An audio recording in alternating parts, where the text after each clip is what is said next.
Доброго вечора, друзі. Шановне панство, Україно, я вас вітаю. Білорусь, я вас вітаю. Сьогодні в мене у гостях чудові гості. Гості, які я, мабуть, все життя очікував, але тільки сьогодні так трапилося, що в мене є змога. Причому ми виходимо зразу в прямий етер, ми будемо спілкуватись наживо. Так що, друзі, в чаті, хто буде запитання, будете задавати, щось буде вам, можливо, те цікаво, що ми не зможемо озвучити, ми це зробимо. А наразі зараз я представлю своїх гостей. Це дуже гарні, чудові, поважні люди. Дівчинка і хлопчик. Або дуже серйозні такі, знаєте, зрілі вже люди, насправді. Хто ж скаже, що дівчинка нехай перший кине в мене камінець, так? Звичайно, дякую. Дякую. В цій ситуації ви мене, так би мовити, і виручили заодно. Це пан Валентин Троцький. Вітаю, сябри. Так. Це дуже активна людина, активіст партії Народна Громада Республіка Білорусь. Прошу, друзі, шанувати. Вітаю, панство. Пана Валентина. Та чудова, чарівна, молода дівчина, мати 2 дітей, активістка руху Народна Громада Альона Філатова. Прошу. Я вас вітаю, друзі, і вітаю, шановне панство, громадян Республіки Білорусь. Вельми рада у вас бачити всіх. Дякую, друзі. Я надіюсь, що запитання виникнуть дещо пізніше. А наразі я би хотів все-таки надати перше слово пану Валентину. Скажімо, такий дуже гарно колоритний чоловік. Вперше, коли я побачив, знаєте, мене покорило все у вас. Розумний погляд, мужнє обличчя і така, знаєте, навіть українці, не знають, чи білоруси такі автентичні, як ви. У вас є чудова вишиванка, розкішна борода і все у вас. От розкажіть, як ви до цього життя дійшли? Можете з цього почати?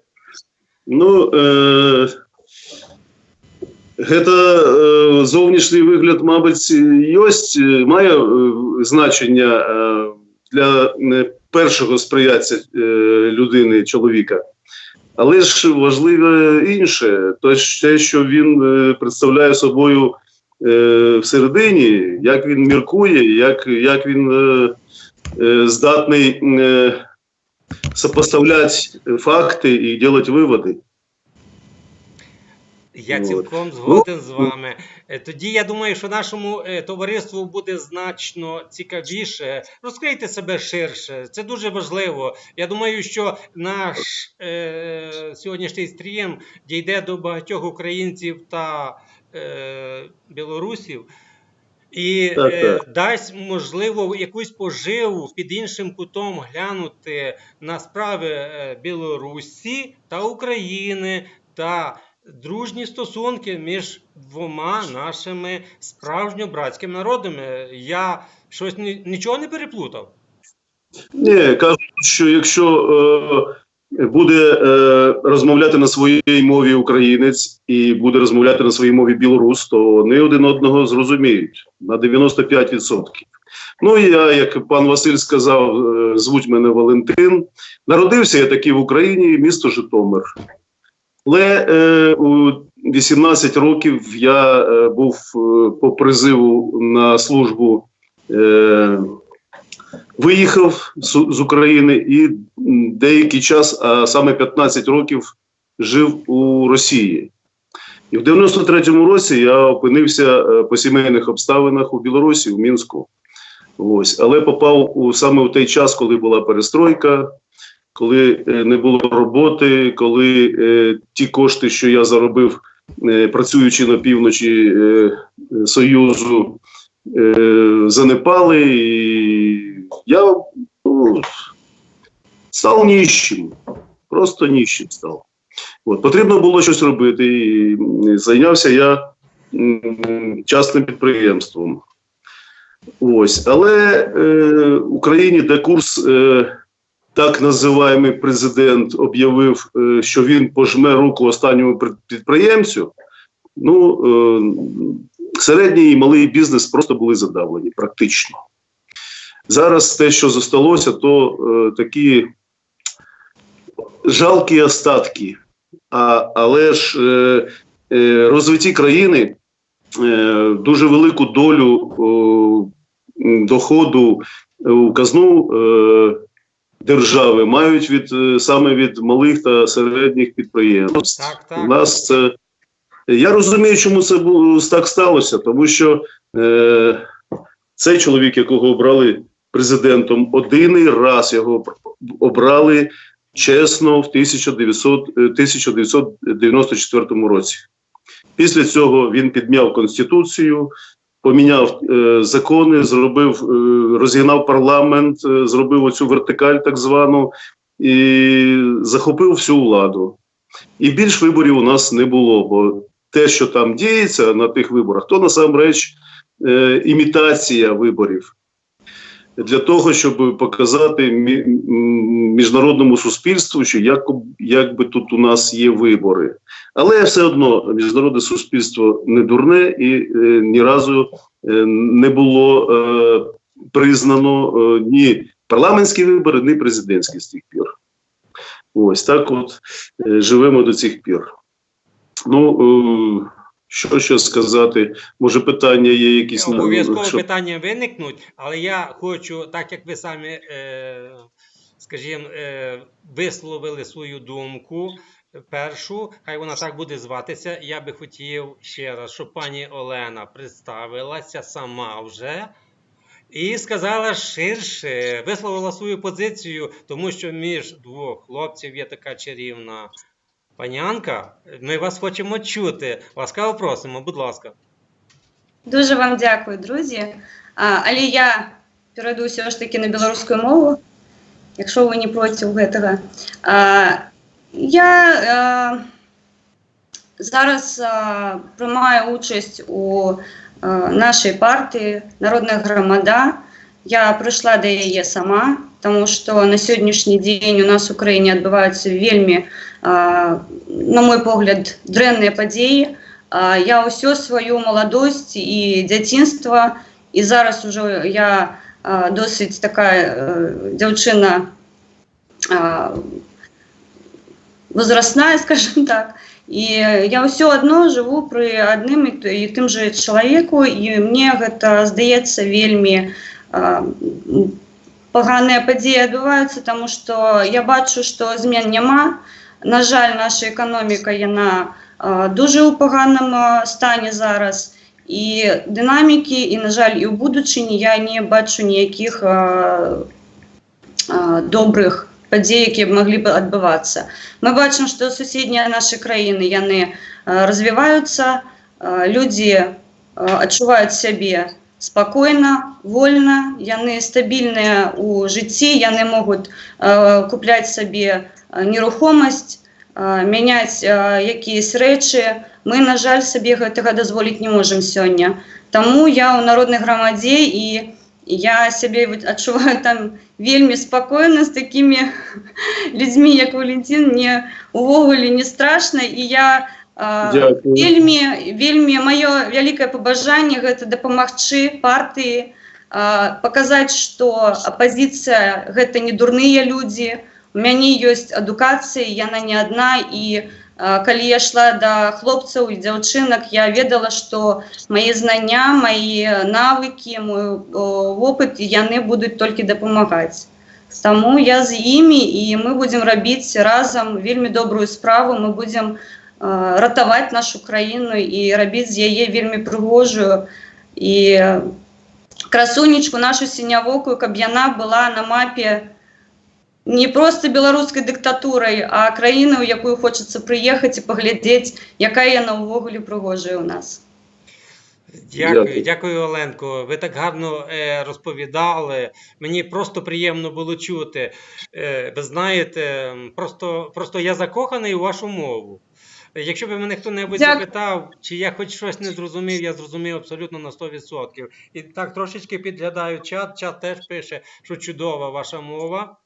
Тому по можливості видавайте всю інформацію, яка у вас буде рідненькою. Якщо ви захочете перейти якось на іншу мову, адже я знаю, що люди вашого штибу – це люди грамотні, володіють різними мовами, тим більше, що ви маєте українське коріння, я про це знаю, це просто здорово. Тому я, знаєте, поки пан Валентин мав вступне слово, та ви, пані Олено, я помітив в словах ваших меседжах, що вельми кепські справи в економіці. Я вас правильно зрозумів?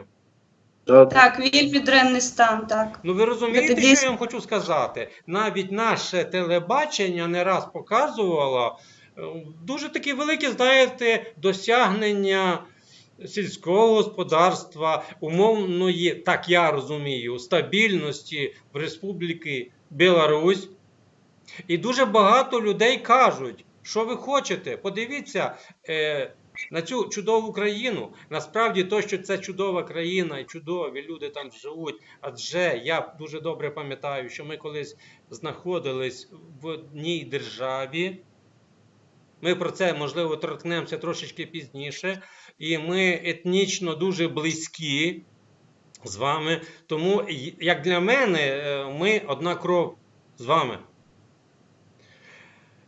І мені образливо, пробачте, мені образливо, що, але ж, телевізія та, яка показує, це, мабуть, чи показує, щоб картинку робити, а насправді іноді я дивився ваших блогерів, і вони показували дійсно не так вже й все гладко, тому саме про ці, знаєте, на жаль, негаразди умовно, теж, можливо, можна трошечки торкнутися. Тому, якщо вам не складно, можете трішки зачепити цю сторону, саме з огляду, як ви це відчуваєте і бачите. Адже крім вас цього, ми звідси не можемо не відчути, не побачити, будь ласка. Можна тепер, добре, пан Валентин, і ви. Добре. Ну, я можу, глядеть по динамике развития Беларуси, сравнивая ситуацию с соседними странами. На момент распада Советского Союза Беларусь по экономике была наиболее выгодная страна из новообразовавшихся. Поляки к нам приезжали со своими безделушками, пытались тут их продавать, и мы над ними даже так подшучивали, что вот нищая страна. Прошло достаточно времени, 25 лет, при управлении государством одним человеком. Где теперь Польша по экономике и где теперь Беларусь? Мы самая бедная страна сейчас в Европе, за исключением, может быть, стран, у которых конфликты. Ну вот, до недавнего времени Украина вроде бы там была хуже по показателям экономическим, и Молдавия.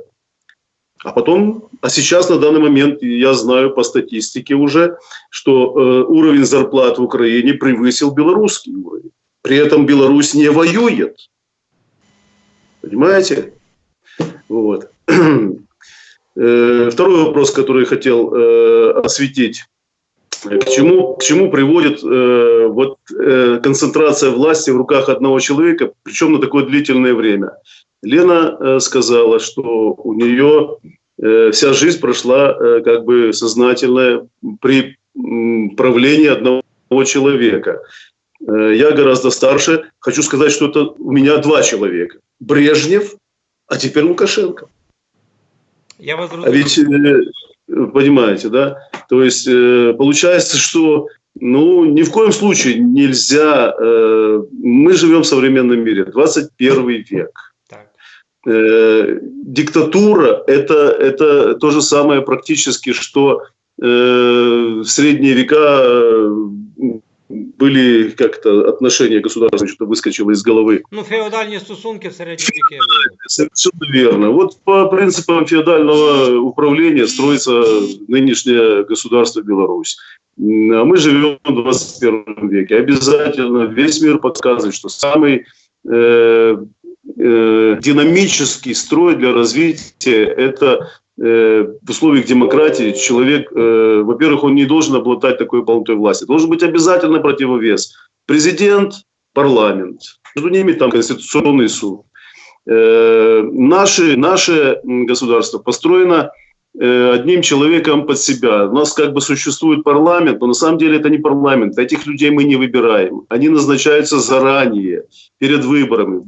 Выборы – это ширма, которая позволяет этому человеку показать, что вроде бы тут у нас демократия. Вот. И парламент у него существует только для того, чтобы обосновывать его сумасшедшие, глупые указы всякие.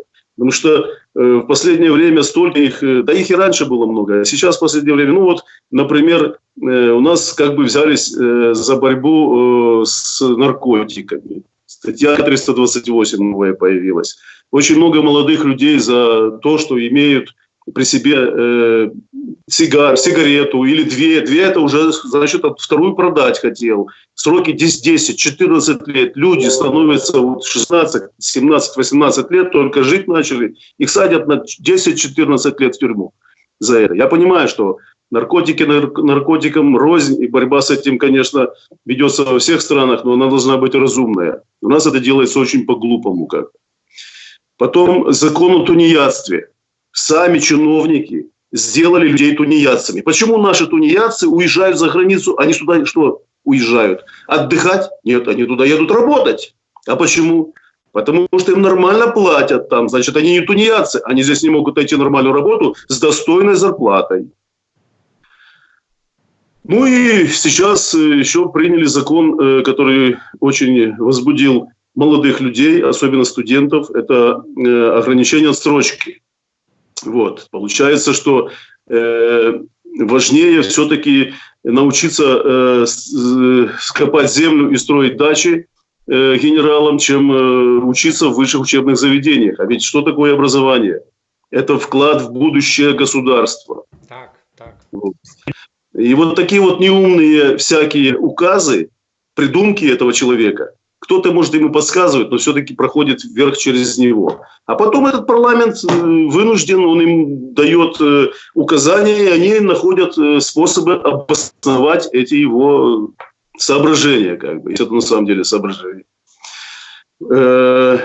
Причем там собираются люди, подбираются люди.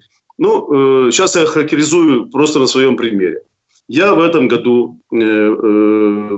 ну, как это сказать правильно, баллотировался в Минске в депутаты, как бы. Так как выбора у нас нету, то этот ход был специально рассчитан на то, что мы используем две части выборной кампании. Выборная кампания состоит из двух частей. Сначала сбор подписей, а вторая часть – агитация. Так вот, первая часть позволяет очень свободно на своих пикетах собирать людей, что у нас запрещено категорически. У нас даже одиночные пикеты запрещены. Меня арестовали за плакат против, когда валили кресты в Куропатах. У нас есть такое место, где хоронили жертв сталінських репресій. Я перепрошую, я трошечки в курсі про це, і нам би було потім, якщо, або може і зараз, ширше це озвучити, адже це та пам'ять, яку хочуть стерти, правда? Так. Информации очень много, поэтому я, может быть, перескакиваю с одного на другое.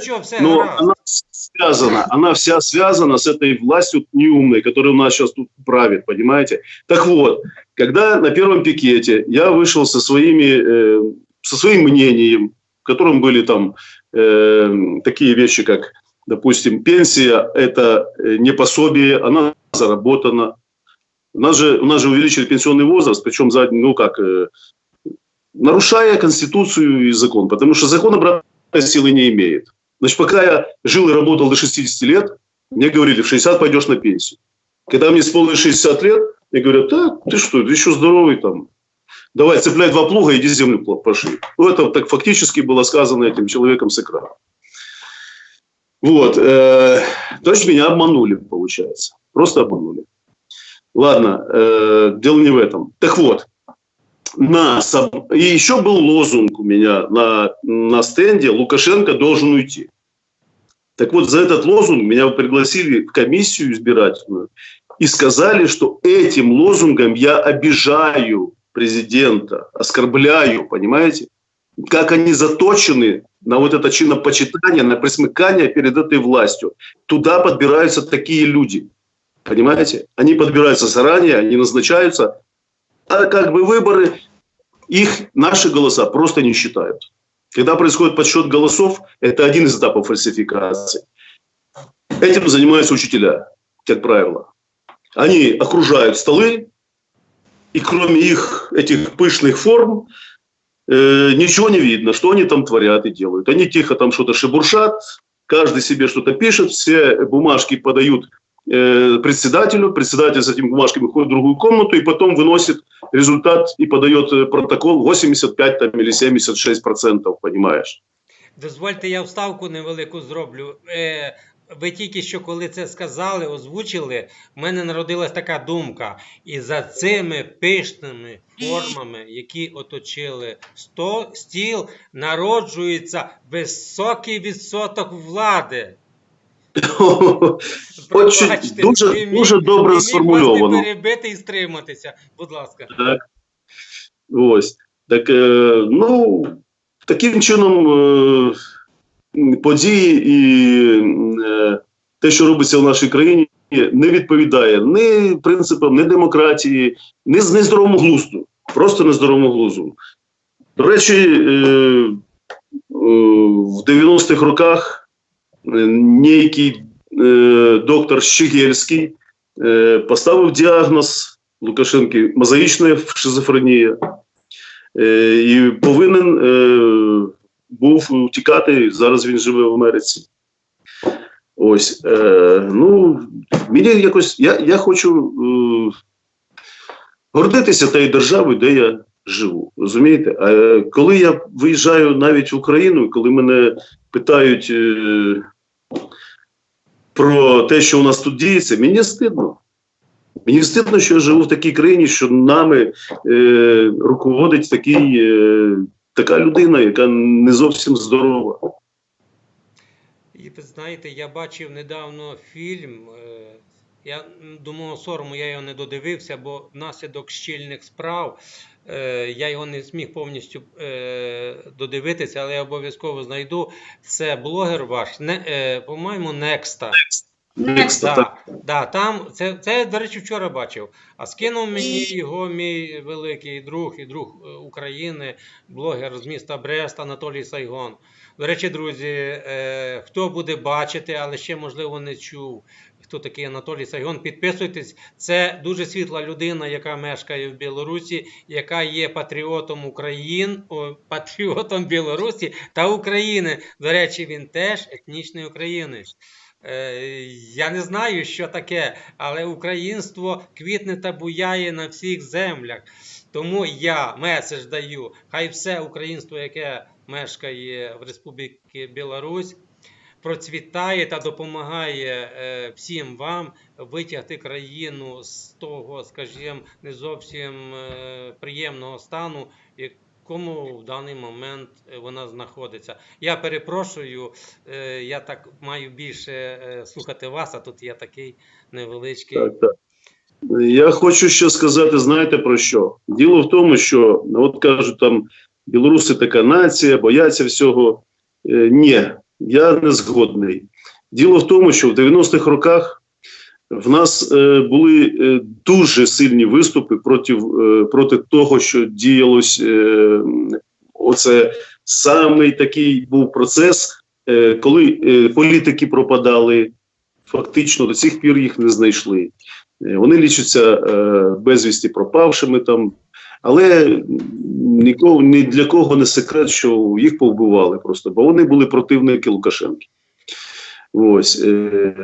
Були інші дії по узурпації власті, і народ білоруський протестував. Навіть і машини перевертали, і ОМОНівців закидували бруківкою.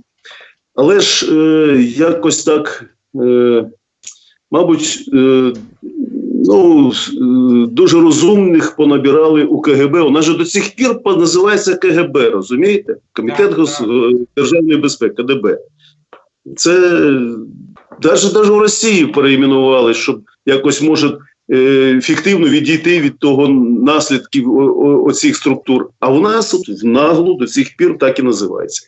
Так, ви знаєте, я трошечки вас переб'ю, але верніше доповню. Я вчора, коли цей фільм дивишся, молоток і зірка, ото радянська та символіка.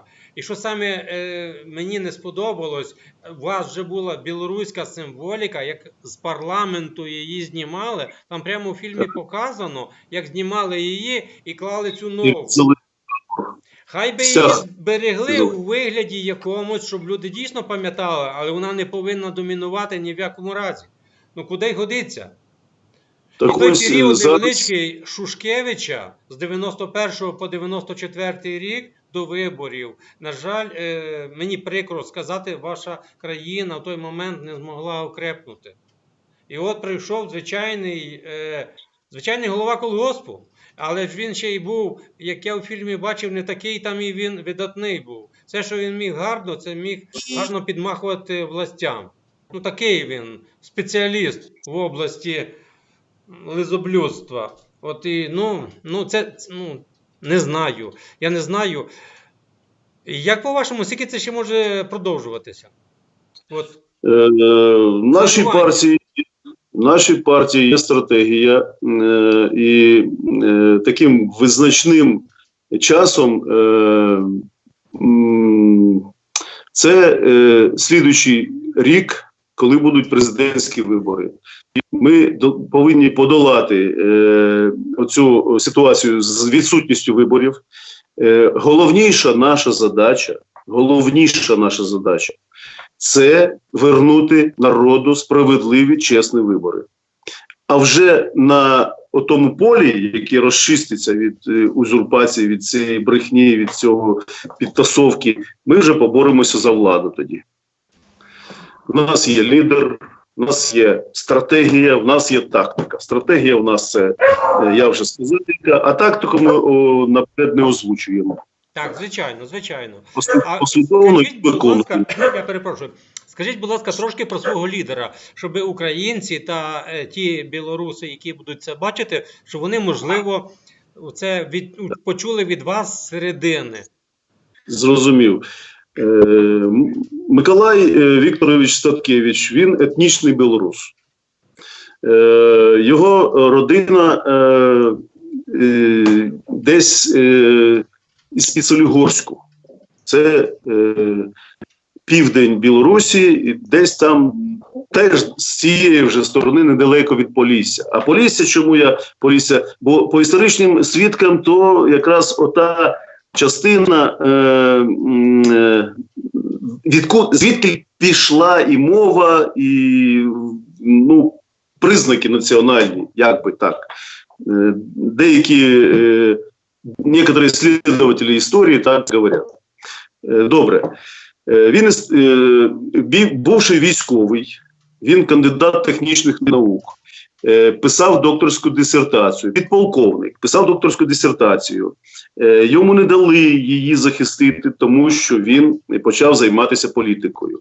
Він стояв у істоків формування білоруської армії. Грав, не то що не останню, а десь одну з найперших ролей у цих подіях. Він має дуже ясні цілі, і все життя після розвалу Союзу, а мабуть ще до цього почав, ще з ГКЧП. Ото така подія була. Ми пам'ятаємо. І почав дуже активно займатися політикою. Влада переслідує його постійно. Він на даний момент відсидів десь більше 8 років, коли полічити усі його сроки, і, арешти і так далі. Так, це розуміло. Ув'язнення.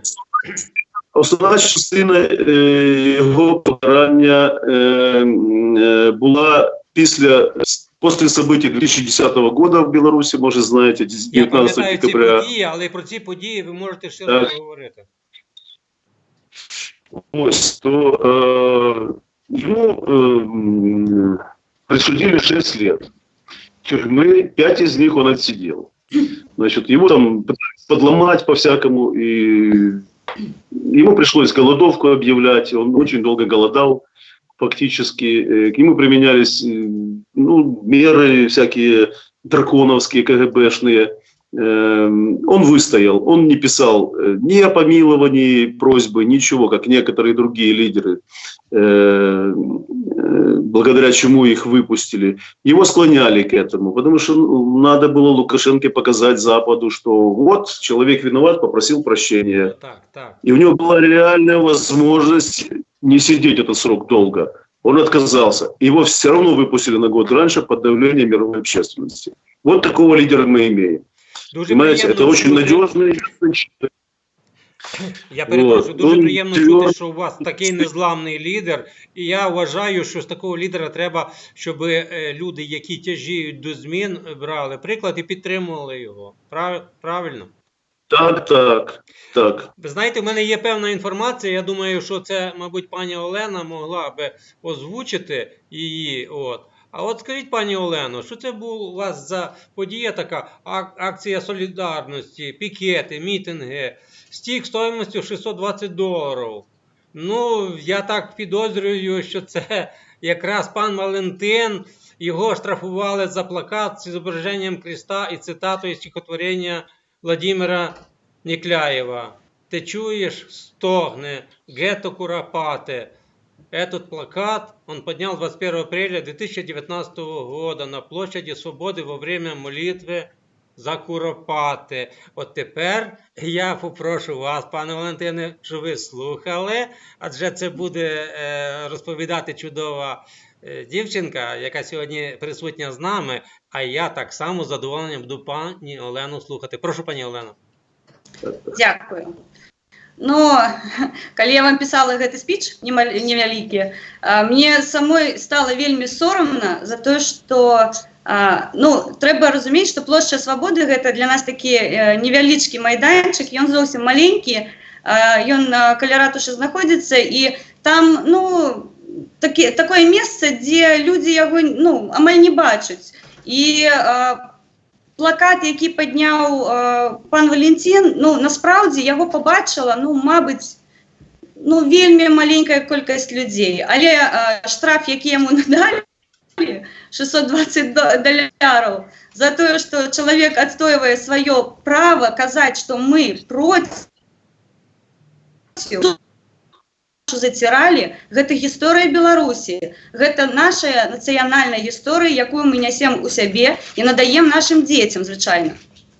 І гэтая навіна, яна праляцела па ўсім навінам нашим беларускім, і мы знаем, што кошт плакату сёння $620. Гэта з пацягай пану Валентину, ён нам пачаў распавядаць, колькі гэта каштуе насправді. Другі момент. Мы действительно выходим на пикеты, мы выходим на невялічкія мітинги. Колькасць людей, для Беларусі саромна маленькая. При умовах, что у Менску только жыве, по официальным данным, каля мільёну людей. 2 мільёны. 2, зараз перапіс паглядзім, мне здаецца, што ўжо меньше, тому что люди просто бягуць з гэтай краіны. І мы збіраем, мабуть, 100 чалавек, 150. Але астатні раз мы сабралі амаль 350 на плошчы Свабодзе. Гэта 6 кастрычніка адбываўся пікет, не пікет, мітынг быў. І сабралі з рэгіёнамі 350 чалавек. Но, на жаль, гэтага таксама недастатня. Гэта вельмі маленькая колькасць, людзі баяцца. Люди не ведаюць, куды яны ідуць, яны не ведаюць, чым гэта закончыцца, хаця пры гэтым гэты мітынг, ён быў легальны, ён быў афіцыйна зарэгістраваны і ісці можна было. Але, на жаль, вельмі маленькая колькасць. Мы проводили акцию «Ланцуг памяти». Это ноч расстрельных поэтов. Вельми такая падзея для Беларуси значная, потому что ў 1937 годзе больше за 150 человек было расстреляно за то, что яны просто высловлівалі свои думки на паперы.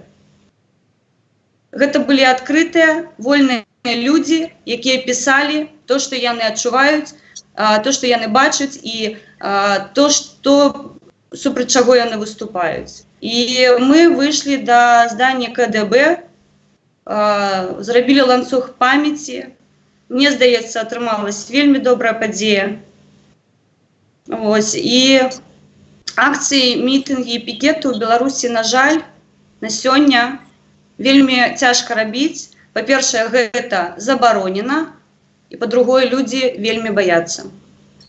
Вельмі, яны не, кажуть, беларусы сплять. Яны не сплять, яны просто боятся. Так, дуже жаль, тому що волелюбний той нарід, який жив на теренах Великого Литовського князівства в свій час, приспаний. До речі, українці, вони теж приспані. Я би не хотів в цій ситуації казати, що ми там так сильно далеко продвинулися. Насправді ми трошки дієвіші, ніж ви в цій царині. Але мене теж другий раз дивує та невелика, умовна невелика кількість людей, які виходять. У нас, звичайно, буває по-різному, ви це і самі знаєте. Сьогодні справи не про Україну, але що я мав на увазі, що ми по духу та крові мали великі звитяги під час відстоювання своїх теренів у Великому Литовському князівстві, і нікому не є таємницею, що під проводом керманичів ми відбили, і ота умовна татарська навала, про яку колись писали в книгах, вона всього-навсього, вони мали вплив на нас тільки 80 років. Це зовсім невеликий термін, це з 1240 по 1320 рік. І вже в 1320 році ми, так би мовити, звільнилися від впливу, скажімо, Орди на нас. Але як ми знаємо, що Орда й залишилась на теренах сучасної Росії, вона живе і процвітає, і от вона має впливи як на нас, так і на вас. І я думаю, що саме вплив Росії, і дуже хорошо вашого Олександра Григоровича тримає за одно місце. Я не знаю, чи хотів би він насправді вольностей для Білорусі, але як так народитися в країні такій чудовій і бути президентом?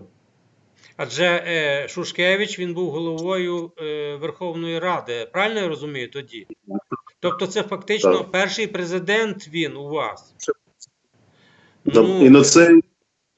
Так, президент це не цар, але ж залишився, наче як на царствування. Пробачте, що я, так би мовити, вкраплення невелике зробив. Тобто волелюбний колись народ, приспаний, і його треба якимось чином будити. Я правильно розумію? Пані Олено, я перепрошую, якщо я вас перебив, але не міг стримати себе, бо, знаєте, аж тут бере за душу. Ми мусимо бути разом, ми мусимо бути разом, ми мусимо стати сильними і ми мусимо боронитися. Тому я радий, що ви сьогодні в мене на каналі висловлюєте свої думки. Думки надзвичайно чіткі та ясні, і мені це тим більше подобається. Тоді, пані Олено, продовжте, будь ласка, свою думку далі. Пробачте. Дякую. Ну, я би хотіла привести такий маленький приклад. У нас відбулося на позатим тижні вже маленький пікет. Ми зібрали, нас, мабуть, 20 активістів було. Ми пікетували, тому що забрали вельми пригожого, вельми доброго хлопця, який махав суді руками, і його заарештували на 15 суток. І ми вийшли з пікетом, тому що, ну, настільки абсурдне просто було абсурдне рішення суда. Хлопець Попаляєнко, це наші хлопці-анархісти, вони виходять так само з пікетами, і ось відбувалася подія по одному, а забрали другого з залу суда за то, что он махал руками. 15 суток человек отсидел, и мы выходили так само с пикетом у захист наших політв'язнів, яны у нас есть. Была з нами побач місія ОБСЄ, яны з нами розмовляли, ми давали їм давали якусь інформацію. Так само нас там, ми їх називаємо народні блогери, фотографували і знімали на камери. Потім до нас підходили люди, ну, Валентин ведає, ён нас відстоював, тому що у його були зареєстровані документи. Тобто тут про що йде мова? Ми вийшли на зареєстрований пікет, він був легальний, але все одно до нас прийшли, спрашивають, з якою метою ми стоїмо. У кожного були фотографії наших політв'язнів. Ми стояли з нашими з нашим стягом. У нас була наша символіка. Ми не кричали, ми не топали ногами. Тихий, маленький пікет. Люди підходили до нас і казали, які ви сміливі люди. Браво, браво. Я розумію, тому що як так вийти і в такій, я не побоюсь сказати, тоталітарному суспільстві, якщо, Так. ну, по-другому не може бути. І це дійсно сміливі люди. Тому я знімаю свого капелюха уявного перед тими людьми, що вийшли, ну і завдячуючи вам, мабуть, теж, тому що ви одна з ініціаторів, мабуть, цього дійства. Так, пані Олено? Ні, я не. Я тільки підтримую наших хлопців, бо я за їх спинами стою, ви ж розумієте. Активная участница, очень активная участница.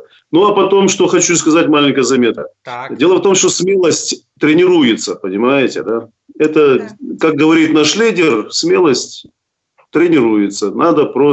Надо делать, надо выходить в пикеты, надо стоять, надо показывать, что мы их не боимся.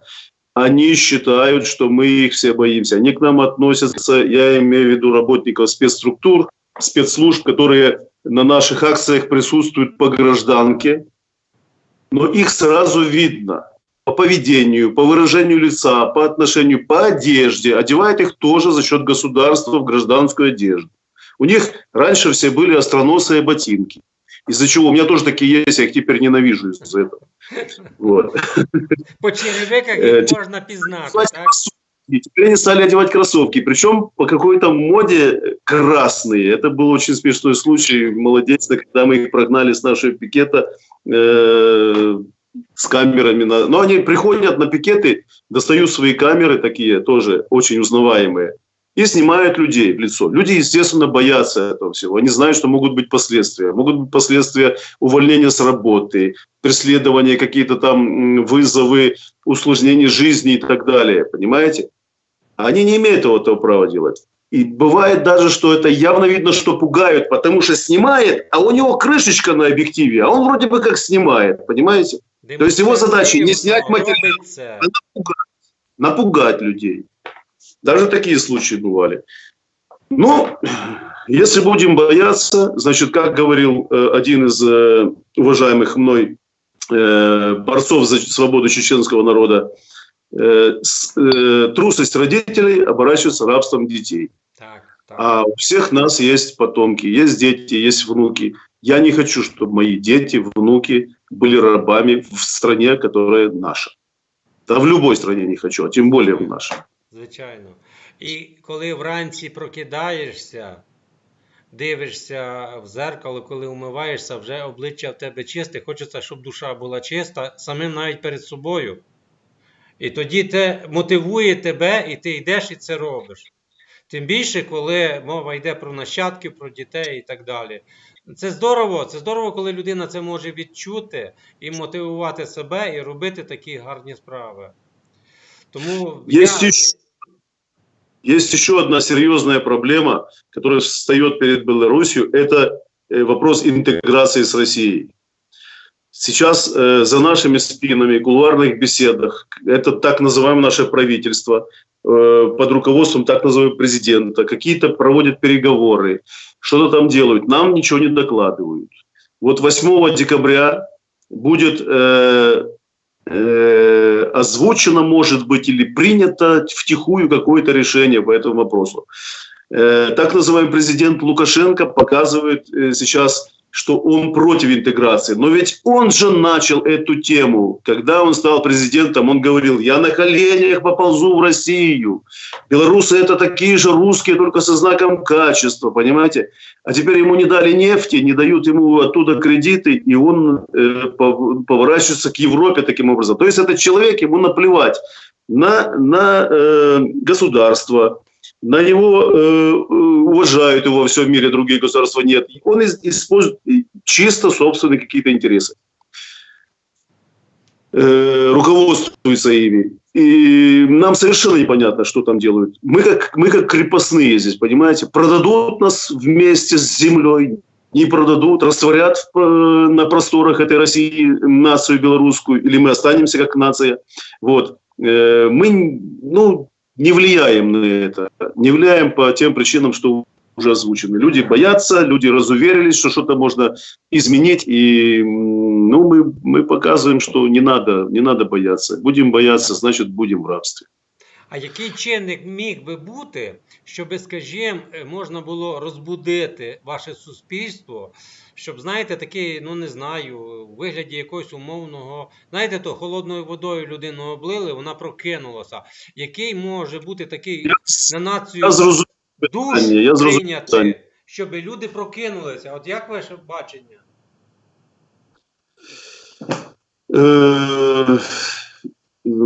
Мені тяжко відповісти на це питання однозначно, щоб це було руководство к действию, как говорится. Я считаю, что мы занимаемся как раз этим вопросом. Мы пробуждаем людей, показываем их, что у нас происходит, сравниваем с другими странами, сравниваем с другими ситуациями. Каким-то образом стараемся заставить их думать на эту тему, понимаете?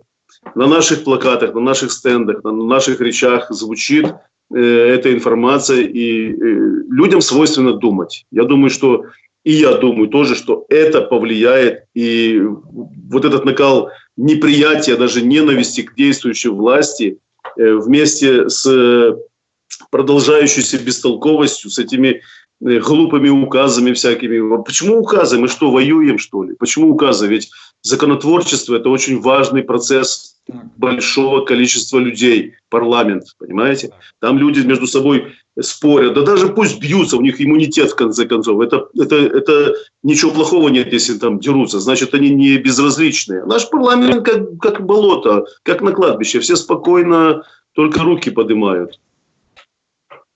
Звичайно. А до речі, у нас парламентсько-президентська республіка. А як у вас?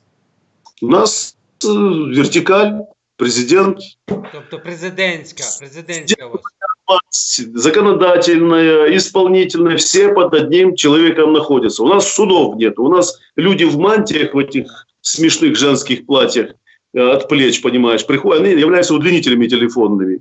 Они приходят на суд уже с готовым решением в портфельчике. Хочу в цей момент звернутися саме до українців. Шановний український народе, друзі, всі, хто буде чути та бачити, дивіться, що я маю на увазі.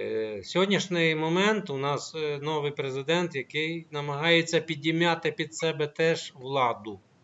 Вот это да, это да. І так, звичайно, такий маленький собі Наполеончик. От. Тому, українці, робімо висновки. Звичайно, я би хотів, щоб зараз ми в товариства багато чого навчилися, щоб Білорусь крокувала і була в топі десятки, 15, там, європейському, світовому, і щоб ми сусідів брали приклад чудовий, позитивний, гарний. Але в даний момент то не є добре, як в Республіці Білорусь робиться. Тому будемо робити висновки і протистояти, щоб не відбулося у нас так. Адже дуже легко може перетворитися демократія на тоталітарний режим. Правильно? Не дай Бог, не дай Бог. Дело в тому, є ще така справа, але ж і українці, і білоруси отримали незалежність в 91-му році, на халяву практично. Практично на халяву. Я Але розумію, українці, що ви вкладаєте в цей зміст. Давайте ширше Так. тоді.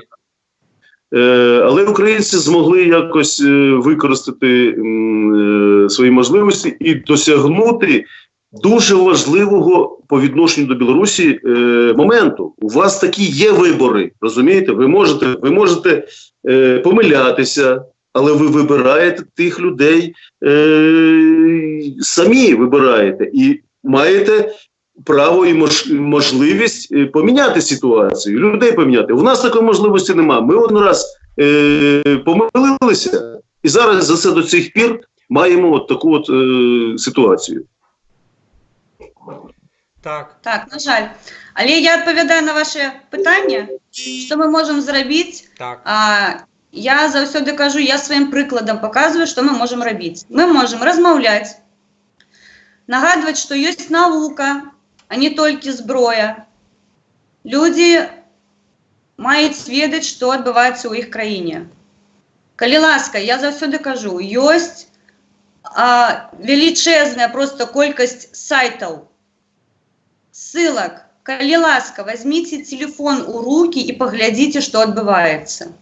Послухайте блогерів, послухайте інтересні, мабуть, якісь відеофайли, які для вас роблять. Просто в страшенних умовах хлопці здимають свої ролики. Я їх бачу і я ведаю, які ризики вони несуть, коли вони піднімають камеру, її включають. Ну, це страшенно становится, бо ти знаєш, що це може обернутися просто не одним годом насправді. І коли чоловік каже, мені це не цікаво, мені це не потрібно, у мене є квартира, у мене є там діти, і я можу це все врешті загубити, але я кажу, послухай, коли у тебе не буде роботи, і ти будеш сидіти вдома, і на тебе ще будуть накладати штраф за те, що ти не працюєш, до кого ти пойдеш? Ти пойдеш до мене, бо я кричала вельми громко і голосно, що це треба змінювати. Але ви мене не чуєте. І я вогулі своїм друзям усім кажу, коли ласка, цікавтесь тим, що відбувається у вас під носом. Ви ж не у Америці живете, пропачете, що ви ось у піндосів не можете їм простити, що вони добре живуть. Робіть у себе, ніхто не робить яких там перепонів. Коли ласка, вийди на вулицю, скажи, що мені не подобається, що тут відбувається. Дзвони до друзей і кажи, я зараз на камеру кажу, мені не подобається, бо мої діти, я не ведаю, що відбуватися буде праз год, праз 5 років. Пенсія, я не ведаю, що буде у мене на пенсії. Мабуть, її ввогуле не буде, бо зараз йде мова про те, що мої діти мають мене кормити, обувати і одягати. Пробачте, я не ведаю, що буде завтра, і навіть не можу спрогнозувати, що буде праз год. А це наша будучиня. Ми повинні бути стабільні у економіці, у наукових яких-небудь розробках. Чому цього нема? Хто це знищив? Я адукованная женщина, у меня есть диплом, и я хочу далі розвиватися у той науці, яку я вибрала. Я економіст, я магістр економічних наук. Але на сьогодні і цю аспірантуру усі мої наукові професори сказали, не треба, бо ти архів.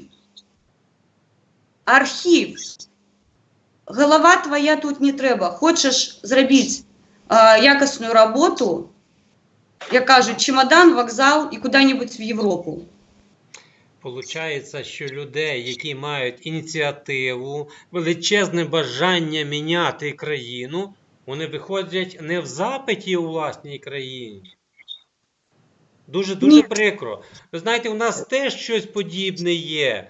Ну, скажімо, можливо, в нас значно легше все-таки реалізуватися, але ви знаєте, коли ви певні речі кажете, ну, насправді мені страшно. Оце поруч, до кордону від Києва. Я мешкаю в Києві, друзі, хто, можливо, не знає. До кордону з Білоруссю це декілька годин їзди на автомобілі. І ось буквально проходить кордон. І починається зовсім інше життя. Майже з таким самим, ну дійсно з таким самим. Ми трошечки по-другому розмовляємо і все. Тому посил від своєї свого місця знаходження та від столиці України.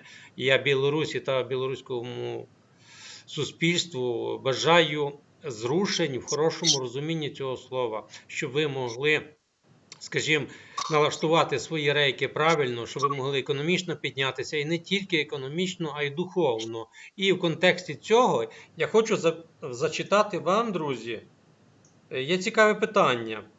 Воно у мене трішечки зникло. Що пише Артем Ігумен? Це з чату. Я думаю, потрібно почати з мови і культури, повернути білорусів до своїх витоків.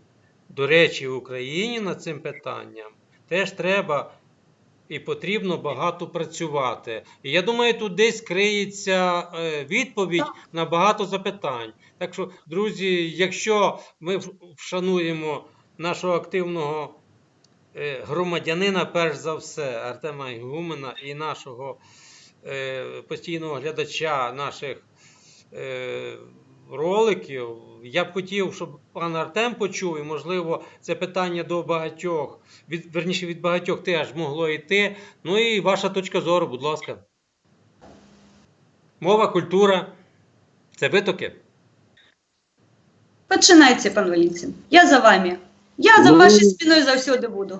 Звісно, що мова – це определяющее одно из главных определений нации.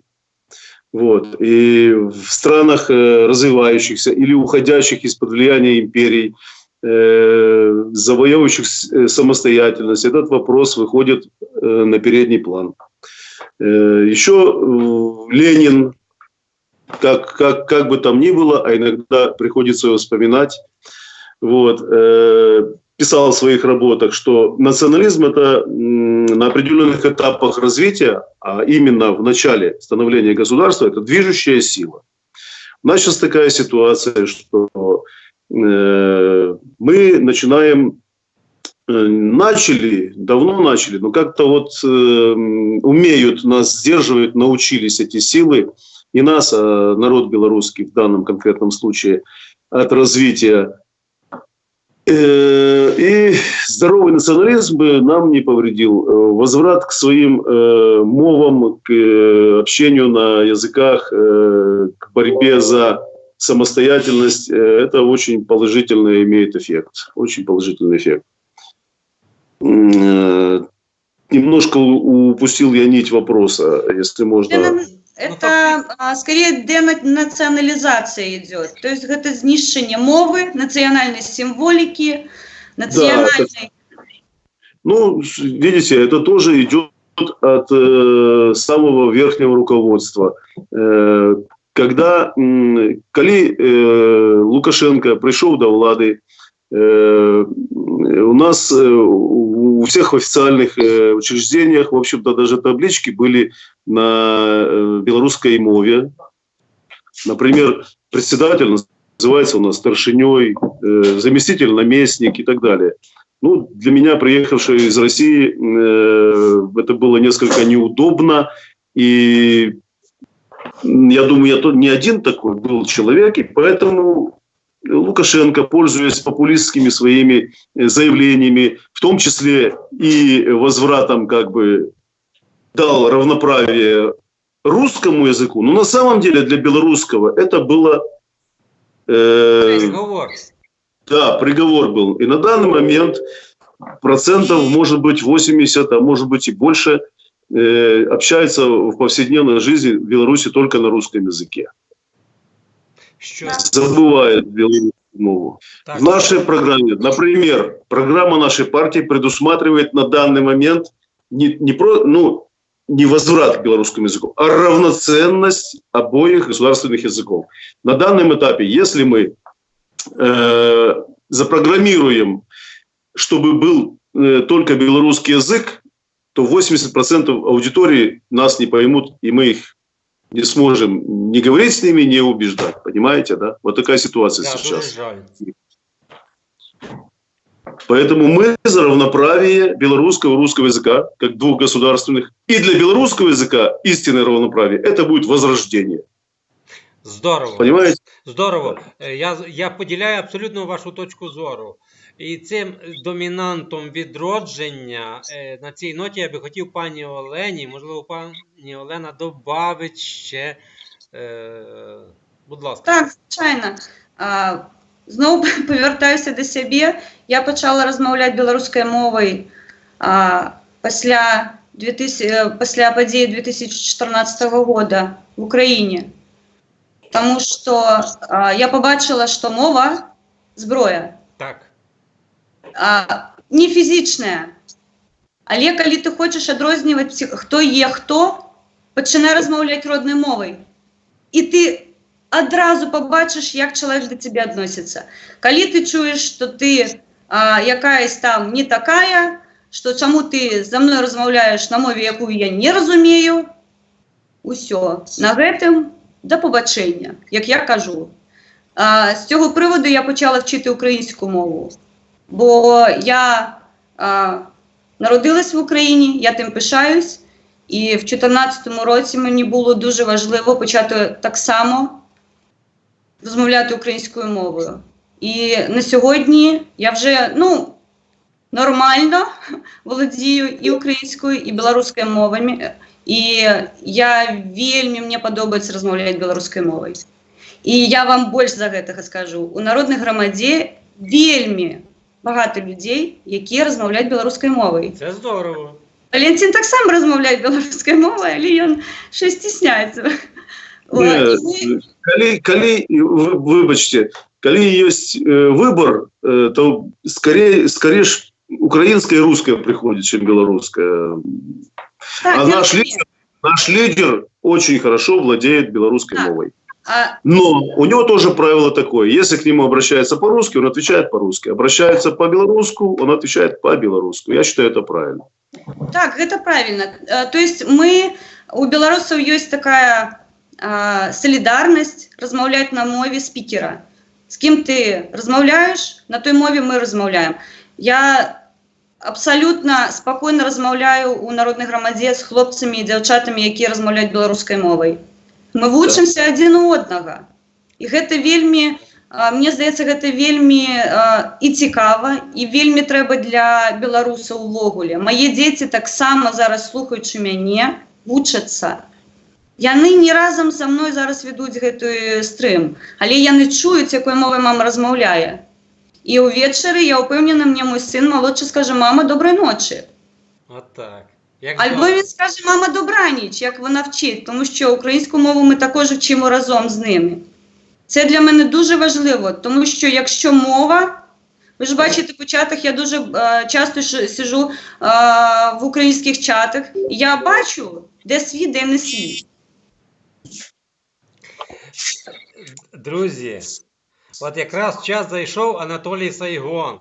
Я вітаю. А ми є, я Сайгонівець точно. Пане Анатолію, вам вітання від нашого дружнього застілля, так би мовити. Так от, що пан Анатолій Сайгон пише. Він звертається хунта. І мої Василі, це я, Василь, наша Україна, Русь, а є ще Василь Інтерхунта, Київ теж, наш друг, колега. Так він пише: «Тасма будуть розмовляти по-білоруську».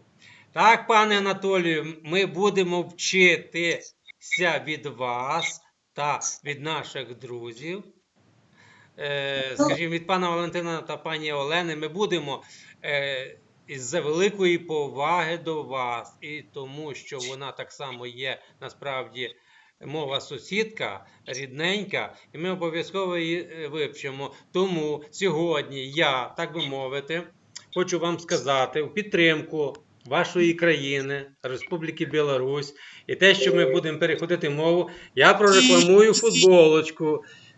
Дивіться, друзі, бачите? Написано «Білорусь». І пан Анатолій Сайгон, будучи в Києві, відвідавши в березні, у нас була збір на Майдані блогерів України, пан Анатолій Сайгон був за Щирим Котом. Він теж з Білорусі, з Орше. От вони відвідали нас, і презентували мені. Тому я пишаюсь. Сподари Білорусі, я вельми пишаюсь, що в мене є така гарна футболочка. І тому будемо єднати білоруський та український народ до спільного знаменника, відстоювати свої чесноти, виборювати своє місце під сонцем і боронити себе в кращих проявах цього. Вибачте, я трошечки... Пробачте, я вас зараз трохи увяду.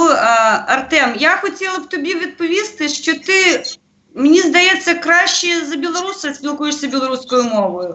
Тому ми з тобою будемо розмовляти білоруською мовою надалі. Мені вельми подобається, як ти пишеш. На жаль, не чула, але бачу, як ти пишеш білоруською мовою. Українець пише білоруською мовою. Навіть українець пише білоруською мовою, а білоруси білоруською не можуть. Задумайтесь. А є нейка категорія людей у Білорусі, які кажуть, що вони не можуть вивчити гэтую мову. Так же було і в Україні колись, що у них там не така щелепа нижня і так далі, не дозволяє їм розмовляти по-українськи, а тут по-білоруськи. Слухайте, но ми все життя своє будемо вчитися. Так? Я не розумію людей, які кажуть, я не можу. Ну, хтось ж змог, ну як ти не можеш, коли хтось змог? Я завжди це кажу собі. Коли хтось змог, просто іди і роби. Коли ти живеш в цій державі, і просто з поваги до держави, до людей, до суспільства, ти повинен вчити цю мову. Так. Це правильно. Згодна. Підтримую. Тому починайте з себе. Тільки з себе, виключно. Ніхто не прийде, не дасть другі мозги, не положив в голову і не скаже, що все, розумна людина, розумний чоловік, пробачте. Тільки сам. На даний момент у Білорусі, наскільки я пам'ятаю, коли неправда Альона поправить, ні одної вищої установи нема на білоруській мові. Нема. Я не буду поправляти, бо ви абсолютно праві, нема. Навіть дисертацію свою я писала русською мовою. А коли Лукашенко прийшов до влади, ну, недостатньо, але були вищі установи і інші. Їх кількість скорочується за час його правління.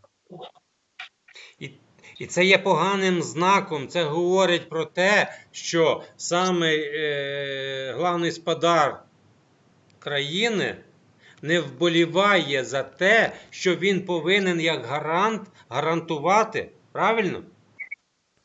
Тут, знаете, это так должно быть. А на самом деле, он русский із знаком качества і повзе на коленях туди. Зараз йому там дали пенделя, такий він до Європи повернувся.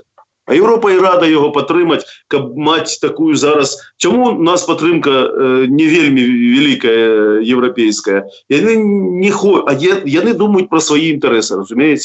Їм не потрібно, щоб тут були переміни у Білорусі. Їм достатньо, коли Лукашенко повернеться до їх лицом і стане буфером між Росією і Западом. А на народ білоруський, на нас, в Європі, по большому счету, наплевать. А это наша земля. Мы здесь живем, это наши интересы. Мы должны за это бороться сами, а не ждать, как некоторые оппозиционные структуры, так называемые, себя называют, подачки с Запада, и вот тогда они будут что-то делать. Народная громада строится по принципу, между прочим, люди здесь участвуют и работают по велению сердца. Не за ковришки, не за какие, не за зарплаты, не за деньги, за идею. Вот этим ми сильні. Звичайно, звичайно. І я хочу сказати, я не знаю, як вас в вашій країні кажуть, а я скажу так, це є самі великі патріоти своєї країни. В нас просто іноді трошечки це вислів, термін буває трошечки затертий, бо його дуже часто, можливо, вживали, але Я дійсно вважаю, ті люди, які борються за незалежність, за ідентичність свою, відстоюють на любих щаблях. І хтось дужчий, хтось слабший фізично, хтось потужний в риториці, в законодавстві. Всі, неважливо. Кожен по стеблинці. І докупки, і так будується суспільство, так вибудовується держава, і тоді вона стане могутньою, коли переважна більшість людей буде в єдиному напрямку гребти. А коли в різні боки, толку не буде. Тому... Для дітей, які цікаві... Пробачте. Або хтось гребе, а хтось ні. Іночку, мені просто цікаве повідомлення прийшло. Вибач, Ось Альона. розмовляю з українцями і відпочиваю. Так приємно. А як тільки починаю за ординцями, всі нерви, сварка, матюки і так далі. Дякую, містик. Ви такі, насправді. Ми не бойові, ми вельми демократичні, спокійні люди, які просто хочуть добре жити. А не, я не знаю, существувати – це отвратительно. Звичайно. Звичайно. Бути гідними, носити своє ім'я, свою національність, ідентичність свою і знати, що коли ти про це заявляєш, ти не мусиш чогось боятися, чогось критися, ти маєш йти гордо. І можеш навіть на весь світ кричати, якщо тобі цього хочеться, бо я такий, бо я білорус, бо я українець. Бо я живу на власній землі, я її шаную предків своїх і дбаю про майбутнє своє. Я, до речі, в цьому контексті хотів би, щоб ви трішечки сказали про Куропати. Я знаю, тому що Щерий Кот,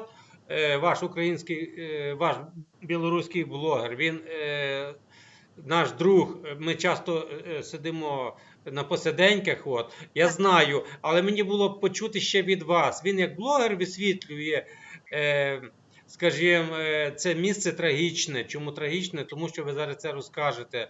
І я так розумію, у нас таких місць теж в Україні багато, ми маємо їх оберігати, бо це та спадщина, яка залишилася від тоталітарного минулого. Ми маємо оберігати той кістяк, який там лежить, і скласти шану людям, які загинули за наше майбутнє, між іншим. Будь ласка, друзі. Так, ну що, я вам, мабуть, скажу, да? Будь ласка. Є таке місце під Мінськом, воно за кільцевою дорогою. Ну, навколо Мінська є кільцева дорога. Мабуть, навіть частина цієї дороги пройшла по місцям похованнів на цьому місці. Проти будівництва цієї дороги були протести в Куропатах під керівництвом лідерів різних опозиційних структур. Але держава настояла на своєму, там були великі проблеми з тим, що людей там арештовували, розганяли, не давали їм висловлюватися, і такі побудували. Але частина цього місця таки залишилася.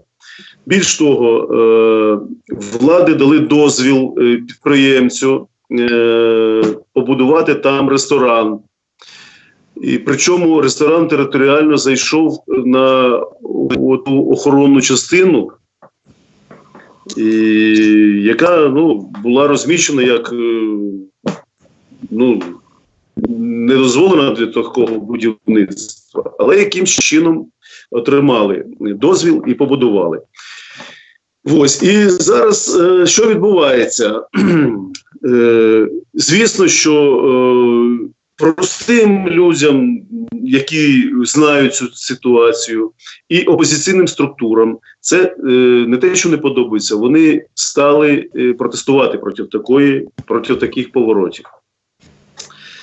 Але виявилось з часом, що владі то вигідно, щоб протест вийшов з центру, пішов туди за кольцеву дорогу, І там між собою, ну не між собою, а і що ж на даний момент там отримується. Там зараз ведеться вахта на в'їзді в цей ресторан опозиційними структурами, і там постійно конфлікти між робітниками цього ресторану, між охоронцями, між тими, хто посещає це місце, як ну, навідує посетителі. Ось. А насамреч, я лічу, і наша структура лічить, що коли така подія відбулася, то протестувати треба біля того місця, яке дало дозвіл там построїти підприємцю. Що таке підприємець? Це пристосуванець. Так. Він отримав дозвіл, він побудував. Да, він, може, там теж щось розумів, порушив якісь принципи справедливості, але ж він дозвіл отримав. Підемо туди, будемо там протестувати. Не захотіли. Я лічу, що влада використовує цю ситуацію дуже вигідно для себе, виводить протести, і оцей пар випускає протестний за кільцевою дорогою. От там робіть щось, що хочуть, навіть на початку оцих протистоянь проти цього ресторану міністр внутрішніх справ Шунєвич був такий, чи то він, чи хтось з його замів сказав, що ми туди вмішуватися не будемо, вирішуйте самі. Таким чином, розумієте, підтверджується те, що я кажу. Їм вигідно, щоб у центрі було все тихо. От там за Кільцевою вас там ніхто не чує, там бунтуйте. Ми придержуємося іншої стратегії і тактики. Наші виступи повинні бути публічні, нас повинні чути, і тому ми використовуємо інші пляцовки. До речі, площа Свободи по-білоруську повинна називатися Пляцовка Волі. Але так як у нас білоруський язик у загоні, то площа Свободи. Ну, але назва добра. Свобода, воля, то для нас символічно. То ми проводимо там свої акції, стараємося. Ну, поки ще людей побудити не дуже вдається, але завдяки нашій участі у частині передвиборчої програми, оцеї, да, не програми, а гонки, ми об'їздили багато міст білоруських, зустрічалися з людьми, проводили мітинги на пікетах. А пікет – це таке місце, де навіть по цьому законодавству ми маємо право це робити. Бо якби в нас не було такого права, нам би не дали 20 навіть хвилин. 30 секунд нас би там зразу почали б розганяти, скільки разів крутили, просто в околоток привозять і там тримають, і протоколи не пишуть, нічого, лякають, а коли стемніє, випускають. Це бояться, щоб ми знов не пішли туди, в це ж місце бунтувати. Але ж ми ж мирно це робимо, ми висловлюємо де нам ще висказати свої події? Нас не чують, розумієте? Нас не слухають, ні ці петиції, ні заяви, нічого їх не цікавить. Вони вміють тільки лічити нас на площі. Ми за мирну, такую спокойную правду нашу, белорусскую. Да, это тоже соответствует. Мы за мирную, длительную, многочисленную площадь.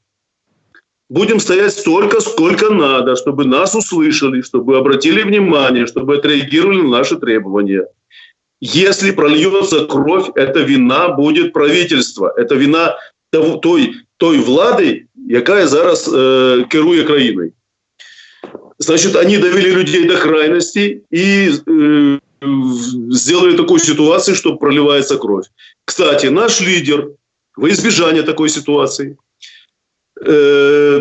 обратился к Лукашенко, практически, как бы с ультиматумом, и сказал в таком контексте: если добровольно уйдет от власти, значит, ему будет гарантирована неприкосновенность. За это его другие оппозиционеры очень сильно скують.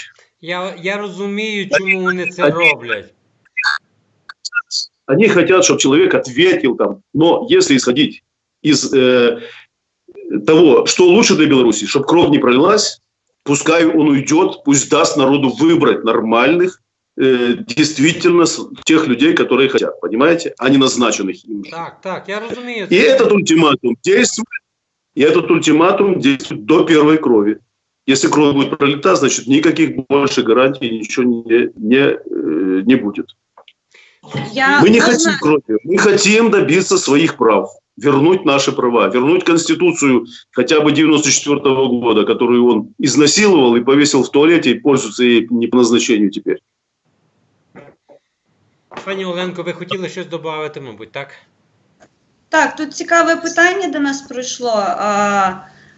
У нас питають, чи були ми в Україні останні 6 років, Так. і які наші враження, як ви ставитесь до війни в Україні?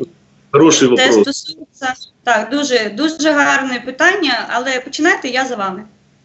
Значит, я в Украине был буквально 2 недели назад. Чудово. Спочатку я був у Житомирі, це моє рідне місце, там в мене ще мама живенька. Много еліти. Ми вже за цей проміжуток видно, що місто краще є. Може, тим людям, які там живуть, воно не дуже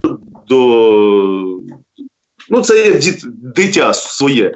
Коли воно росте у тебе під боком, ти навіть не помічаєш, як воно міняється. Да? А коли от твій сусід чи друг там приїздить до тебе через деякий проміжуток, він бачить, що ця дитина міняється. Отак і місто Житомир. Коли я був іншим разом, того не було. Зараз приїздиш, так дуже приємно. Це моє рідне місто. Ну і, звичайно, інша кропка, куди ми завжди стараємося побути, це у Львів. Це Львів, це місто зі своїм колоритом. То, як у нас кажуть, якщо ти хочеш у Європу, але не маєш візи, їжджай у Львов. Дякую за такі гарні слова. Так, і ще хочу сказати, що не один я відмічаю це, і не тільки мої друзі, але я із інших істочників слышав, що от тільки границю пересікаєш, Беларусь, Украина, и ты уже чувствуешь, то ли воздух там другой у вас, то ли что, вот воздух свободы, понимаете? Воздух свободи. Є. Цініть те, що тільки що пан Валентин сказав. Пане Валентине, не міг не перебити. Будь ласка. Я говорю, я абсолютно согласна. Та же самая ситуация, когда мы пересекаем границу. Зараз я розкажу свою історію, але я не буду перебивати. Вот, и поэтому я не знаю, почему формируется такое впечатление, почему ты себя чувствуешь совсем по-другому. Не могу объяснить это логикой. Это на уровне чувств. Ну, может быть, есть одно. Вот у нас, когда идешь по Минску, везде попадаются эти черные вот эти вот охранники, там, милиция, ОМОНовцы, ходят в полной амуниции. Есть у нас такая улица, сделали Зыбицкая, вроде для отдыха, там большая сеть кафе. Люди приходят, естественно, там выпивают и выходят на улицу. А когда у них план по административкам, так они там его выполняют. Значит, вышел человек из кафе, значит, он уже появился в общественном месте в нетрезвом виде, все. И этим пользуются, зарабатывают себе премии, зарабатывают себе звездочки. Это только мелочь. На самом деле таких возможностей очень много. Та же статья 328 антинаркотическая. Это индустрия для этих ментов делать себе карьеру, понимаете? У нас очень много извращений в государстве. Это то, что я сказал, это то, что уже просто на пике. Очень много. У нас контрактная система устройства на работу. Понимаете, что такое контракт? Человек идет на работу, заключает контракт. В контракте, по контракту он на год заключается. Да? Если ты проработал год и чем-то не угодил начальству, сходил на пару или даже на один какой-нибудь пикет, на митинг, или поддержал не того человека, высказался, что тебя смотрят, Просто не продлевай с тобой контракт, и все. Люди цепляются за любую возможность заработать. Даже за эти нищенские зарплаты, которые у нас сейчас тут, по сравнению с Европой, да даже с Украиной. Если учесть зарплаты Украины и ваши цены, понимаете, то у вас зарплата может быть даже не на проценты, там, не на пару, а на процентов 20, 30, 40 выше, чем в Беларуси получается. Это трудно сравнивать. До речі, якщо у нас лишиться час, можемо про це заглибитись. Я просто невеличку таку ставку скажу. Колись, років з 10 назад, неподалік, де я працюю та мешкаю, у нас там був ТРЦ «Караван», такий великий магазин. І я не раз бачив там ваші білоруські автобуси, де люди на возики оці їжу купували і везли, і там вантажились. І я пригадую цей момент, і не раз в мене була така розмова, коли мені казали, от у Білорусі все класно, все супер. І я погоджував десь, а потім я пригадав цей момент, і в мене виникло питання, то чому люди приїздили і купували у нас? Ну, в мене відповідь була така, мабуть, у вас все добре, все класно, все... Але щось в нас є таке, чого немає у вас. От я не знаю, я не був в Білорусі з 90-го року. Тому мені важко судити, що могло бути у нас таке, чого немає у вас. Окрім того, що ви частково сказали про ціни і зарплати. А це відношення якраз найважливіше. Ціни і зарплати, розумієте? Бо у нас кажуть, що ось, що ви хочете в Європу? Там стільки платять за комунальні послуги. Ага, а скільки вони заробляють? Скільки це відсотків від того і зарплати, які вони заробляють? І коли це пересчитаєш, то отримується, що менше, ніж ми набагато від своєї у відсотках зарплати, розумієте? Так, так. Це важливо. Це не чисті цифри важливі, а саме відношення, зарплата, ціни. Оце важливо. Ще що хотів сказати. Ну, був такий час, коли казали, що в Білорусі краще робити, а в Україні тратити. Їхати туди. На закупи їздили. Ось. Ще у нас кажуть, що в Білорусі чистенько і порядок. Ну, це як на кладовищі, знаєте, там теж чистенько і порядок. І тихо. Але ж ми живі люди. Нас ситуація з кладовищем не влаштовує. Нам потрібно жити. Життя чистенько повинно то бурлити, правильно? Зрозуміло, так. Да. Пані Оленко, а що ви добавите? От, власне, як дівчина, як жінка. Адже ми чоловіки, ми трошечки примітивні. В якому плані? Ну, заробив там грошей, ну, я образно кажу.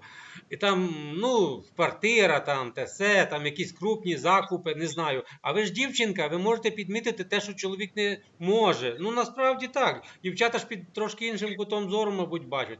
І от мені було б цікаво, як молода, чудова, чарівна жінка з точки зору господині бачить ті ж закупи в тих же магазинах, ціноутворення, можливо, якісь прикраси там, чи одежу. Все це так, це має значення. Будь ласка. Так, глядите. Я так само відповідаю на питання, ці була я в Україні. Я зараз хотела б зробити такое небольшенькое отступление. Глядите, коли у меня питають, як правильно казати на Україні или в Україні, я завсёды відповідаю. Послухайте, я родилась у Заходній Україні. Ніколи ніхто не казав на Заходній Україні. Я завжди їздила до бабусі в Західну Україну. Звідки пішла ця «на», я не знаю. Певно, якась чума принесла. Північна сусідка чума. Так, і я не розумію, чому центральна Україна стала на Україну. Якщо я їду в Західну Україну, то певно я йду і в центр. Так. Тобто, логічно. як я можу їхати на центр, я не розумію цього. Це по-перше. І по-друге, я дуже часто буваю в Україні, тому що там в мене родина, і з цього приводу я почала вчити українську мову, бо мій брат, він військовий, і він дуже мене просив спілкуватися з ним рідною мовою. Він мені казав, ти народилась в Україні, ти живеш в Білорусі, але, будь ласка, розмовляй моєю рідною мовою, вчись, як в тебе отримується. Я не чисто в мене не дуже гарно отримується, але як можу. І він завжди мені каже, як отримується, так і розмовляй. Якщо буде треба, я тебе перепитаю. Так. Тому в Україну я майже кожен рік я в Україні. Я їду в Тернопіль, але десь 2 роки тому в мене в Києві ми познайомилися з дуже гарною дівчиною, і вона нас запросила до себе, і цього року ми їздили до неї, і цього року ми в Києві були майже тиждень. Ми пішки з Позняків і по лінії метро ми пішки йшли, ми виключно сідали, гідропарк ми їздили на метро, тому що дітям дуже хотілося поїздити, подивитися з вікон, як воно виглядає, Дніпро, як він з вікна. Так. Тобто, Бо це відкрита, я перепрошую, бо це відкрите метро саме на цій гілці, воно йде по землі. В мене діти були просто в шоці, ми майже, я не знаю, разів 10 їздили, поки вони не заспокоїлися і не сказали, все, досить, поїхали вже розвлікатись десь. Тобто, я що маю на увазі, якщо брати ціни, я буваю в Україні, я бачу, звичайно, як вони у вас також змінюються. І оскільки я в Білорусі, я в Україні, я не можу сказати, що у вас стало краще. Але це тільки виключно з приводу вашої внутрішньої ситуації. Де війна? Іде війна з сусідом. Якщо ви в мене спитаєте, чий Крим, він завжди був, є і буде український. Але зараз він окупований. Ми все це бачимо, ми про це всі знаємо. Це якась така брудна історія, коли ми починаємо історію воротити, то я пропоную тим, хто зараз в Криму, нагадаю, що ви з Московії самі. То, будь ласка, йдіть туди і свої границі, свою межу очертіть до татарсько-монгольського ігу і там сидіть на цих болотах, де квакухи. Це моя приватна думка щодо питання Криму. І Донбас, Луганськ – це все Україна, і ніколи там не буде руського міру. Заспокойтеся, тому що Україна – це Україна, вона не Росія. Вести в Білорусь в Україні. Тому, дивіться, він в рік десь 3-4 пари обутку. Мені треба на одного. В мене їх 2. Якщо в Білорусі я купую дуже нормальний обуток, тому що це хлопці, я не хочу, щоб в них були потім проблеми з ногами і ще. Тобто це шкіра натуральна, щоб була нормальна подкладка, щоб вона була ортопедична, щоб, розумієте, діти, як я зараз роблю, так вони будуть рости. Я купую в Білорусі, якщо обуток, то він коштує, $70, не менше. Це буде якісний обуток. Це, така ціна не дуже, скажімо так, невисока. Це обуток середнього класу, тобто це не китайська ця підробка. Такий нормальний, дешевий обуток, $70. А в Україні я все це купую 20-30, бо воно везеться все з Польщі. Мені дають чек, мені дають гарантію. І на Позняках в мене є такий магазин, я не знаю, ви знаєте, там є магазин дуже гарний, він мені дуже подобається. І коли я там, я на цілий рік купую дітям обуток там. Потім ми їдемо. Я перепрошую, пані Олено. Це не реклама, є чудовий магазин на Позняках, де можна взуття гарне купити. Шукайте, пані Олена йому зробила рекламу. Дякую. Так, шукайте. Там я купувала в цьому році їм на літо обуток.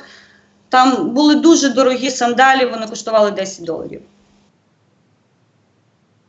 І, я їх, звичайно, я їх потрогала, пощупала, мені дуже сподобалася якість, і тому, якщо ви людина, яка не дуже багато заробляє, Позняки, так, їдьте туди, там якісні, є якісні. Що з приводу одягу, то це тільки в Тернополі. Мені там дуже подобається мій рідний базар, на якому я дуже багато часу з бабусею була, тому я їду туди і вже там діти мої бігають, там дуже маленький город, місто у нас, і діти мої носяться, і вони самі собі обирають одяг, і тут по ціні, якщо я купувала в Білорусі поза того року куртку, я віддала за неї $150, то в цьому році вона мені коштувала 30. Це на мого старшого сина я купувала таку, ну, вона не зимова така чітка, але вона, ну, з осені на зиму, коли дощ, така куртка, тобто ще зими мене купували. Але я зараз думаю, що мені треба їхати в Київ, бо ще зима попереду, і треба якось їх так дешево одягнути. Ласкаво просимо до столиці. Дякую. Да. Дивіться, в нас що, я зараз перейду на білоруську, наші підприємства, вони переважно державні. Коли державне підприємство, там сидить чоловік, його назначили. Правильно Валентин сказав, назначенець. Він не комерсант, йому ввогуле пофігу, що з цим підприємством відбувається. Він подзвонить, скаже, ми тут сидимо, у нас нема грошей, дайте з бюджету. Треба там зробити, мабуть, яку-небудь модернізацію підприємства. І що ми бачимо?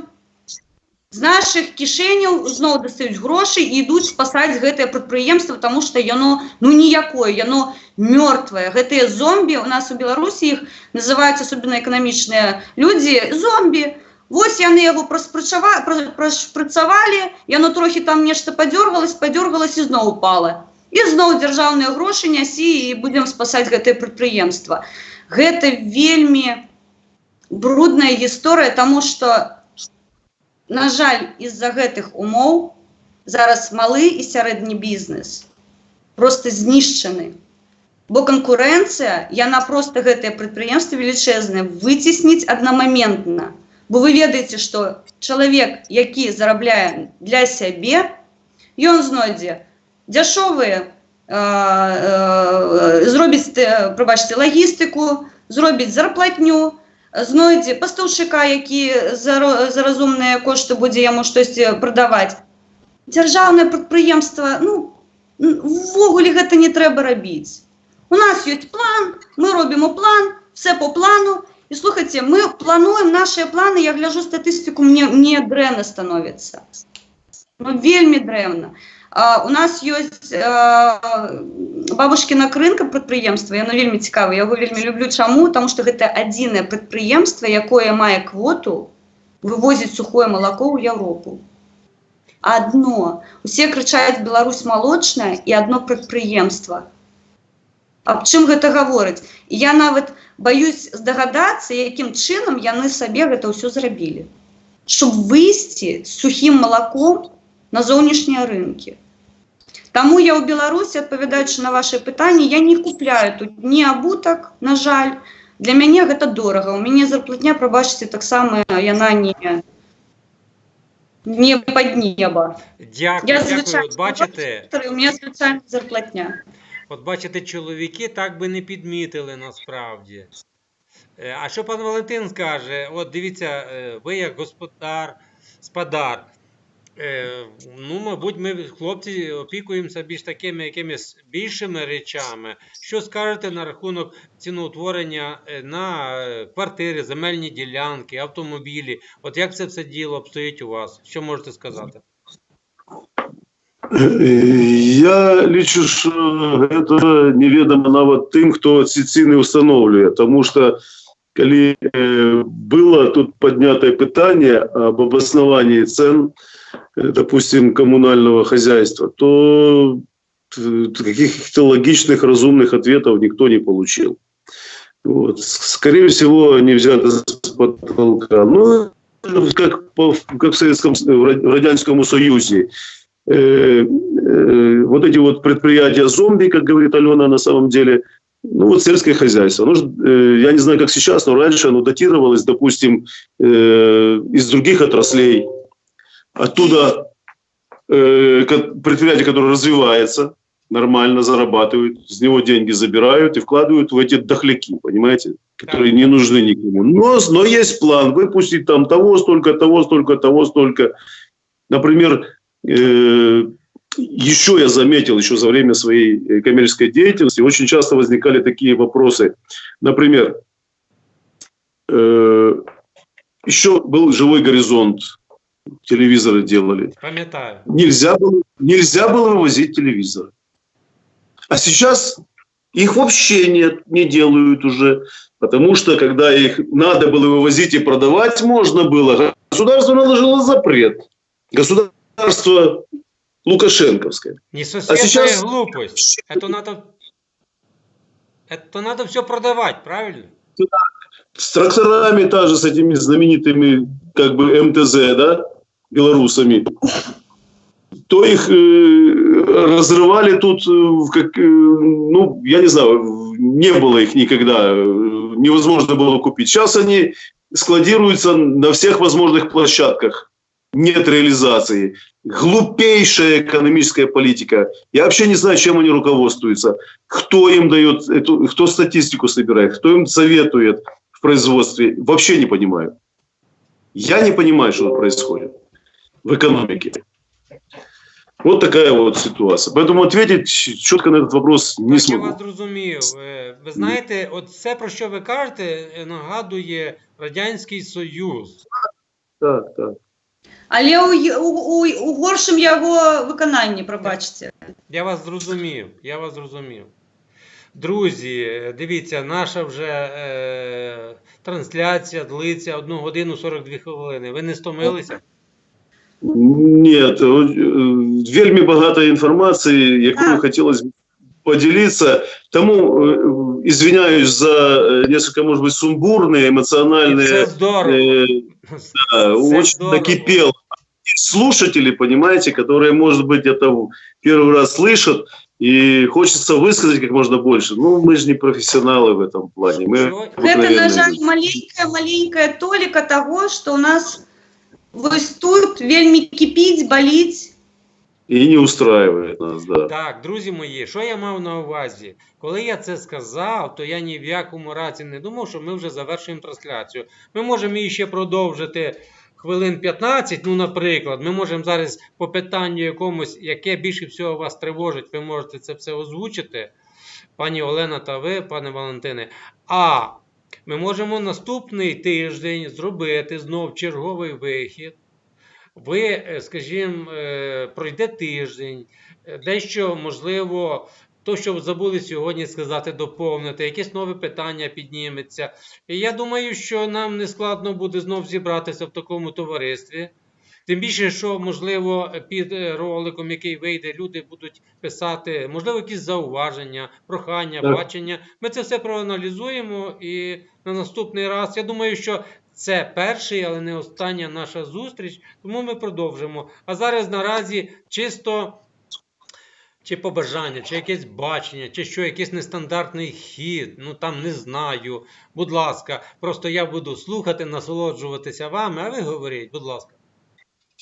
Ну, Альона, хто перший буде? Я можу ще за вами, як завсюди.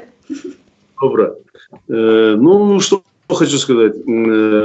Конечно, перспектива у нас может быть в том случае, если это будет все интересно, и люди откликнутся, и как они на это отреагируют. Вот. Вопросов, конечно, осталось еще очень много. Всего за раз не выскажешь, да и мозги не так устроены, чтобы как-то логично все это сразу вот так вот подавать. Будут вопросы, конечно, будем отвечать. Хотелось бы сотрудничать обязательно. Это для меня лично очень ценно. Возможность обмениваться информацией.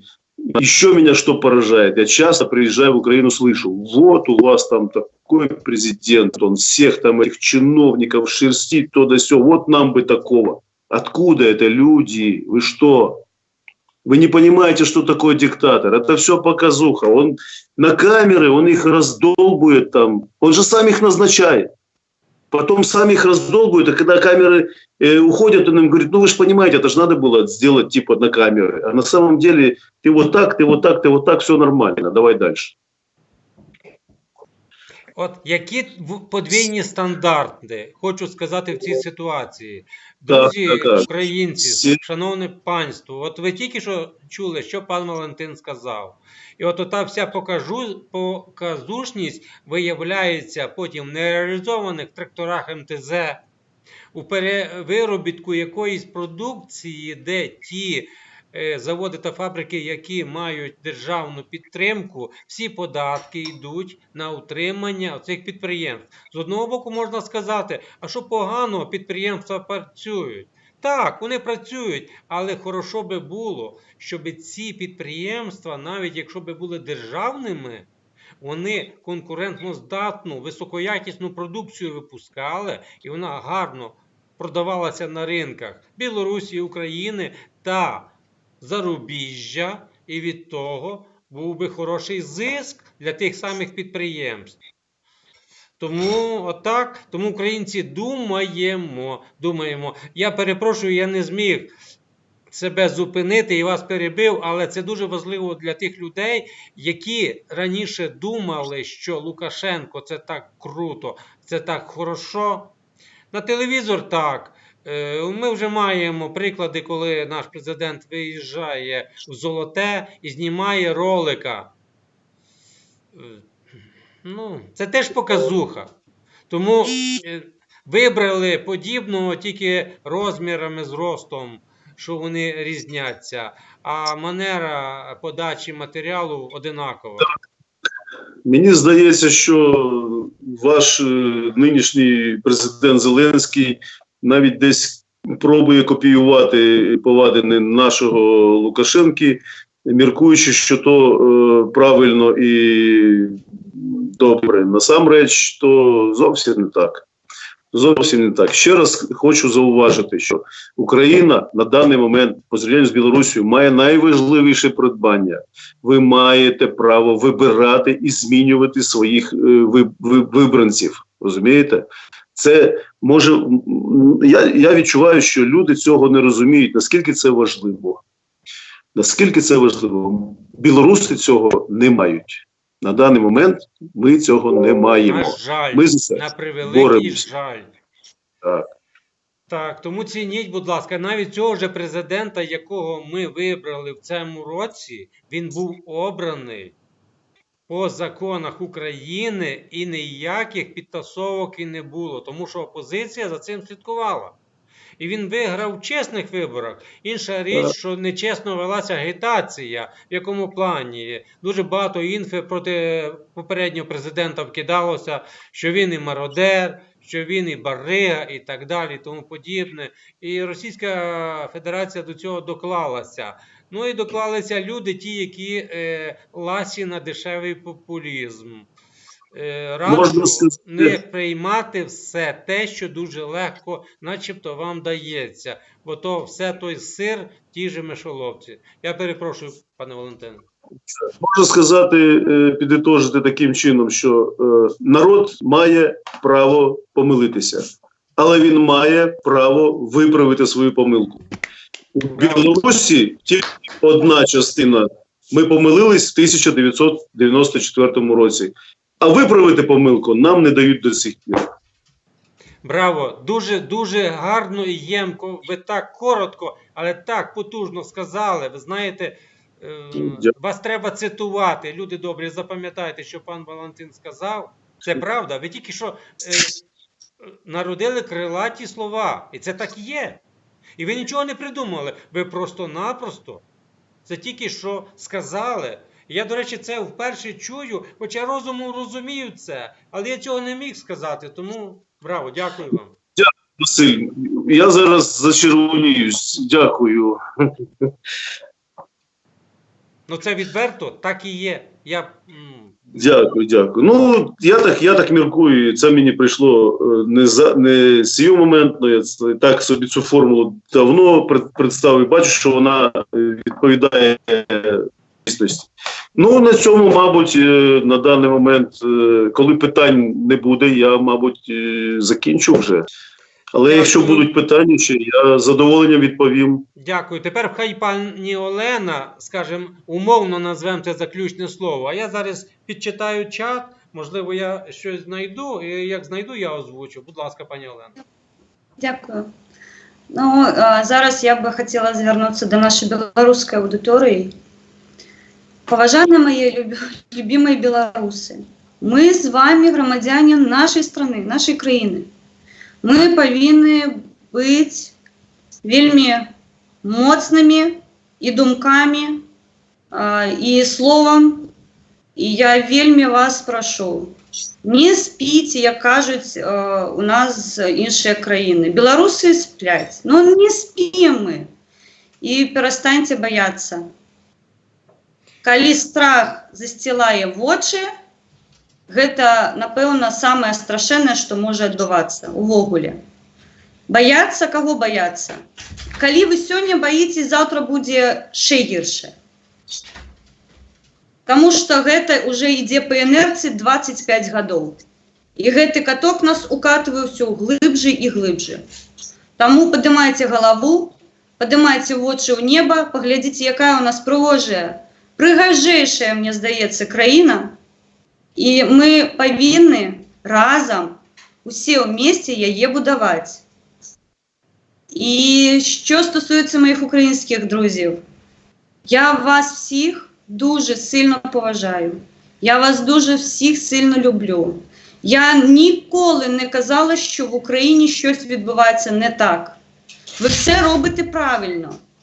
Нехай це дійсно сказав Валентин. Якщо це помилка, виправляйте її. У вас є шанс на це. В нас немає, на жаль. Будь ласка, не будьте сплячими собаками. Бо потім кусати будете. А кусати вже, на жаль, дуже важко, бо зуби старі. Поки є сили змагатися, і саме головне, мені здається, те, що роблю я. Я не мовчу. Якщо в мене є якесь є питання країни, я це кажу своїм друзям, своїй родині, своєму осяроддю, ну, на білоруському, я не помню, как украинское, простите. Мое осяроддзе ведае мою позицию. Не спите, говорите. Не подобається, говорите. Не подобається, кажи про це. І ми повинні бути не побач. Ми повинні бути разом. Бо ворог у нас один. І, на жаль, стіна повинна бути чим яна довше і ширше. Ми становимося тільки міцні від цього. Дякую. Об'єднуємося. Дякую. А тепер запитання. От дивіться, і не так довго Інтерхунта запитує, де пан Валентин взяв таку файну вишиванку? Чи це ручна робота? От вам, будь ласка, культурологічне таке питання. Прошу вас. З задоволенням відповім. Позатому році був також у Львові. І на площі Ринок придбав цю вишиванку. Мені сказали, що вона ручної роботи. І по ціні, мабуть, також відповідає. Ну що, друзі, ви отримали запитання? Задоволенням і ношу, коли така якась подія. Нагода. Ну, наприклад, як сьогодні. Да. Так. Мені здається, що українцям повинно бути приємно, що білорус має таку... Зацінили, значить приємно, значить подвійно приємно, що ви придбали у Львові і з гордістю носите. А тепер Олексій Ножненко пише, ви зараз дуже швидко зрозумієте, це до попереднього питання відповідь. Неконкурентоспособная, нерентабельная продукция – это результат безответственной, бесхозяйственной, безалаберной политики государства. От, на жаль. Конкретно її керівників. Так. Причинно-следственные связи никто не отменял. Есть причина и есть следствие. Так, звичайно.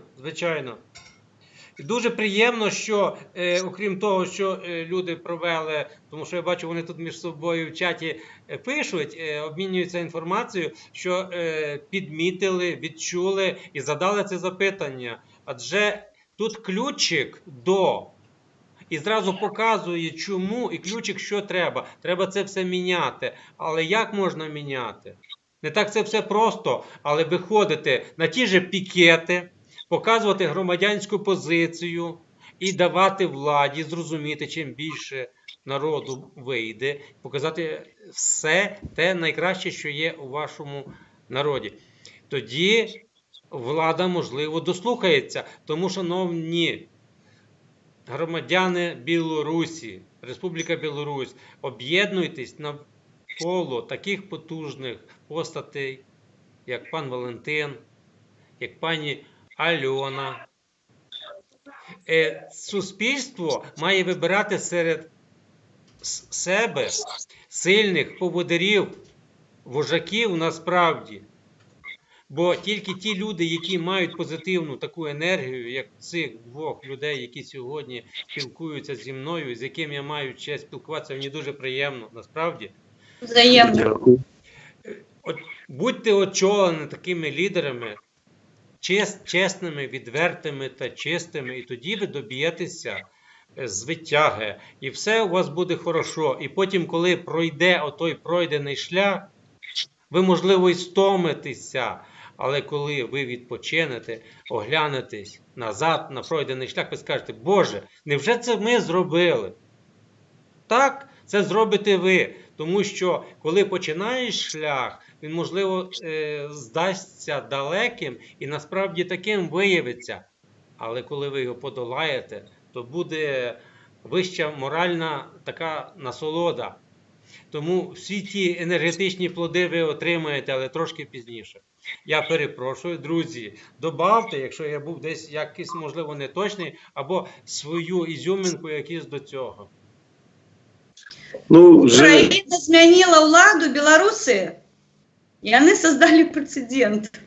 Беріть на увагу. Прецедент, мабуть, був зроблений іншими. Ми повинні зробити це акуратніше. Я до того веду, що ми можемо зробити це тишейше. Ми ж повинні бути лепше. Наша задача обов'язково поменять ситуацию владную, соответственно, и экономическую, и политическую, но сделать это без кровопролития. Я думаю, что должно хватить у этой власти, у ее представителей мозгов не доводить людей, наше общество, до крайних мер, потому что терпеть это невозможно дальше. Ведь мы по сравнению с другими соседними государствами становимся по показателям и по уровню жизни, по всем основным показателям существования общества на последнее место в Европе. Как это может быть? Если Беларусь в свое время была самой развитой республикой из Советского Союза. Ну, как до этого довести? И как это терпеть? Мне здається, гэтыя фантомныя болі Саўка нам еще долго будут отгукивать. Если руководитель их поддерживает, очень мне понравилось сравнение с зомби. То есть из нормальных организмов выдергивается и поддерживается это бессмыслие существования этих зомби. Зачем это надо? Вот. А это же затраты все. Это же не умные. Ну и сколько глупостей у нас делается. Надо бороться за свою страну, за себя прежде всего, за будущее своих детей, внуков. Не простят нам потомки, если мы не добьемся змінень. Так, звичайно. І скільки би не залишилось, ну, скажімо, принаймні, ми з вами вже доволі зрілі люди, але ми не повинні уповати на те, що ми вже там багато чого прожили, хай вже буде так, може так живеться там, якось вже хай молоді. Ні, всі мають. І ті, що помолодше, і ті, хто середнього віку, і ті, хто постарше. Знаєте, той кінець, він Для когось грубший, для когось тонший, але всі разом. І всі разом Так. тоді до перемоги. Так легше. Так. Згодна. Друзі, ну що, 2 години ми були в прямому етері. Я вважаю, що сьогоднішня зустріч виявилася для нас плідною. І для мене в тому числі, тому що я багато чого почув від вас. Це повчально. І повчально для українців та для білорусів. Тому я вважаю, що ми, можливо, в часі, це при вашому бажанні, можливо, ще раз вийдемо через певний час, можливо, ми дійсно піднімемо ще якісь питання, які сьогодні були не озвучені, можливо, щось ми забули сказати. Тому наразі другої зустрічі бути. Я хочу вам ще раз подякувати. Дякую чату, друзям, які задавали запитання. Пані Олено, я дуже радий, що ви взяли участь. Мені було надзвичайно приємно. Вам, пане Валентине, хай ваша громада крокує. Народна громада, бо є Народна громада. декілька клонів, які були зроблені після подій 2010 року, щоб роздробити цю партію. Але наша частка, оце з нашим лідером настояща, називається Народна громада. Так, народна громада, очільником якої є у нас Ніколай Вікторович Статкевич. Так. Так. Шануємо народну громаду, її очільника та активних її членів в особі пана Валентина Троцького та Альони Філатової. Друзі, я вам вдячний всім. Україна, Білорусь, єднаємось, ми разом. Пам'ятаємо, що ми вийшли з одного кореня, ми самі справжні слов'яни. Ми легкої вдачі, тому за нами ще дуже багато чого стоїть зробити, і хай сьогоднішня зустріч буде гарним початком співпраці Україна і Білорусь разом. Наразі слава Україні! Героям слава! Живі Білорусь! Вічно, живі вічно! Так, друзі, всім до побачення, на все добре. До Дякую. побачення, до нових зустрічей.